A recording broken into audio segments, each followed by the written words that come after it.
जय श्री राधा कृष्ण। फ्रेंड्स, आप सभी को देव प्रबोधिनी एकादशी की हार्दिक शुभकामनाएं। कार्तिक मास के शुक्ल पक्ष की एकादशी को देव प्रबोधिनी या फिर देव उठनी एकादशी भी कहा जाता है। जैसा कि आप सब जानते हैं कि आज ही के दिन भगवान को ढोल नगाड़ों के साथ में गीत वगैरह गाकर शाम के समय हम जगाते हैं और आज से ही सभी मांगलिक कार्य भी शुरू हो जाते हैं। देव प्रबोधिनी एकादशी के दिन ही तुलसी और सालिग्राम का विवाह भी किया जाता है। सुबह ब्रह्म मुहूर्त में उठकर स्नान आदि से निवृत्त होने के बाद में पीले रंग के वस्त्र यदि धारण कर सके तो अवश्य धारण कीजिए। वस्त्र पहनने के बाद में भगवान विष्णु की पूजा कीजिए। आज के दिन यदि आप तुलसी की मंजरी जिसमें तुलसी पत्र भी हो यदि शालिग्राम पर चढ़ाते हैं तो उसका बहुत अधिक पुण्य मिलता है। तो यदि ये संभव हो तो ज़रूर कीजिए। इसके अलावा आप चाहें तो 11 तुलसी के पत्ते भगवान शालिग्राम पर भी चढ़ा सकते हैं। भगवान को स्नान कराने के बाद में जो चरणामृत है उसमें थोड़े से तुलसी का पत्र डालने के बाद में उसको पीने से कई जन्मों के पाप नष्ट हो जाते हैं, यहाँ तक कि ब्रह्म हत्या का दोष भी मिट जाता है। शाम के समय और सुबह के समय भी तुलसी के पास दिया आज जरूर जलाइए। तुलसी को चुनरी उठाइए, उन्हें कलावा जरूर बांधिएगा, भोग वगैरह लगाकर पुष्प आदि जरूर चढ़ाइएगा। चलिए शुरू करते हैं देवउठनी एकादशी की कथा। एक राजा के राज्य में सभी लोग एकादशी का व्रत रखते थे। वहाँ की प्रजा, नौकर चाकर, पशुओं तक सभी को एकादशी के दिन अन्न नहीं दिया जाता था। एक दिन किसी दूसरे राज्य का एक व्यक्ति राजा के पास आकर बोला, महाराज कृपा करके आप मुझे नौकरी पर रख लें। तब राजा ने उसके सामने शर्त रखी, ठीक है रख लेते हैं, लेकिन रोज तो तुम्हें खाना दिया जाएगा, लेकिन एकादशी के दिन तुम्हें अन्न नहीं मिलेगा। उस समय उस व्यक्ति ने हाँ कर दी।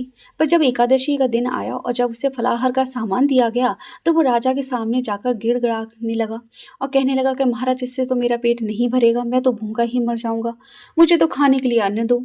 तब राजा ने उसको उसकी बात याद दिलाई, फिर भी वह अपनी बात पर अड़ा रहा और अन्न छोड़ने को राजी नहीं हुआ। तब राजा ने उसको आटा चावल आदि दे दिए। वह नित्य की तरह नदी पर पहुंचा और स्नान करके भोजन पकाने लगा। और जब पका हुआ भोजन लेकर वह भगवान को बुलाने लगा कि आओ भगवान भोजन तैयार है, तो उसके बुलाने पर पीताम्बर धारण किए हुए भगवान चतुर्भुज रूप में आ पहुंचे और प्रेम से उसके साथ भोजन करने लगे। भोजन आदि करके भगवान अंतर्ध्यान हो गए और वह अपने काम पर चला गया। 15 दिन के बाद अगली एकादशी आई। वह राजा से कहने लगा कि महाराज मुझे तो दुगना सामान चाहिए, उस दिन तो मैं भूखा ही रह गया। राजा ने कारण पूछा तो उसने बताया कि हमारे साथ भगवान भी खाते हैं, इसलिए हम दोनों के लिए सामान पूरा नहीं होता है। यह सुनकर राजा को तो बड़ा आश्चर्य हुआ। वह बोला, मैं नहीं मान सकता कि भगवान तुम्हारे साथ भोजन करते हैं। मैं तो इतना व्रत रखता हूँ, पूजा करता हूँ, पर भगवान ने मुझे कभी दर्शन नहीं दिए हैं। राजा की बात सुनकर वह बोला, महाराज यदि विश्वास ना हो तो साथ चलकर देख ले। राजा एक पेड़ के पीछे छिपकर बैठ गया। उस व्यक्ति ने हर रोज की तरह भोजन बनाया और भगवान को शाम तक पुकारता रहा, फिर वे भगवान ना आए। अंत में उसने कहा कि हे भगवान, यदि आप नहीं आए तो मैं नदी में कूदकर अपने प्राण त्याग दूंगा। फिर भी भगवान नहीं आए। तब वह प्राण त्यागने के उद्देश्य से नदी की तरफ बढ़ा। प्राण त्यागने में का उसका दृढ़ इरादा जानकर शीघ्र ही भगवान प्रकट होकर उसको रोक लिया और साथ बैठकर भोजन करने लगे। खा पीकर वे उसे अपने विमान में बैठाकर अपने धाम ले गए।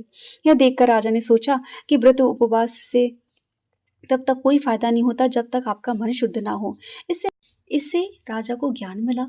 वह भी मन से व्रत उपवास करने लगा और अंत में स्वर्ग को प्राप्त हुआ। देव उठनी एकादशी की एक दूसरी व्रत कथा भी है।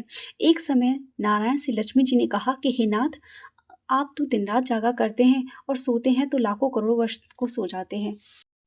उस समय समस्त चराचर का नाश भी कर डालते हैं, अतः आप नियम से प्रतिवर्ष निद्रा लिया करें, इससे मुझे भी कुछ समय का विश्राम करने का समय मिल जाएगा। लक्ष्मी जी की बात सुनकर नारायण मुस्कुराए और बोले कि देवी, तुमने ठीक कहा है, मेरे जागने से सब देवों को और खासकर तुमको कष्ट होता है। तुम्हें मेरी सेवा से जरा भी अवकाश नहीं मिलता है, इसलिए तुम्हारे कथनानुसार आज से मैं प्रतिवर्ष 4 मास वर्षा ऋतु में शयन किया करूंगा। उस समय तुमको और देवगणों को अवकाश होगा। मेरी यह निद्रा अल्प निद्रा और प्रलयकालीन महानिद्रा कहलाएगी। यह मेरी अल्प निद्रा मेरे भक्तों को परम मंगलकारी, उत्सवप्रद तथा पुण्यवर्धक होगी।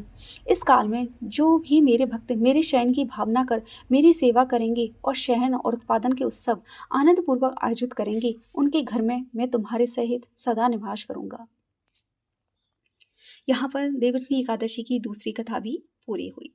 बोलिए विष्णु भगवान की जय। फ्रेंड्स, यदि ये कहानी आपको पसंद आई है तो प्लीज़ इस वीडियो को लाइक कर दीजिए और इस कहानी को आज के दिन ज़्यादा से ज़्यादा अपने फैमिली और फ्रेंड्स के साथ शेयर ज़रूर कीजिए। चैनल पर यदि पहली बार आए हैं तो प्लीज़ चैनल को सब्सक्राइब कर दीजिए। वीडियो को पूरा देखने के लिए आप सभी का बहुत बहुत धन्यवाद। जय श्री कृष्णा फ्रेंड्स।